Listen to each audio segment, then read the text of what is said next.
ఎక్స్లో మాజీ ఎంపీ విజయసాయిరెడ్డి సంచలన ట్వీట్ చేశారు.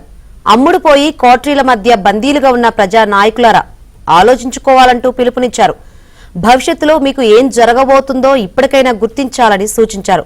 వెంజువెలాలో ఎంతో భారీగా ప్రజాదరణతో ఎన్నికైన తర్వాత army, navy, air forces, intelligence అధిపతులు ఇంతమంది చుట్టూ ఉన్న మిసైల్స్, యుద్ధ విమానాలు, భారీ సైన్యం ఎంతగా ఉన్నా ఆ దేశ అధ్యక్షుణ్ణి, అతడి భార్యను ప్రెసిడెన్షియల్ ప్యాలెస్ నుంచి అమెరికా ఎలాంటి ప్రతిఘటన లేకుండా ఎత్తుకుపోగలిగిందంటే కారణమేమిటి?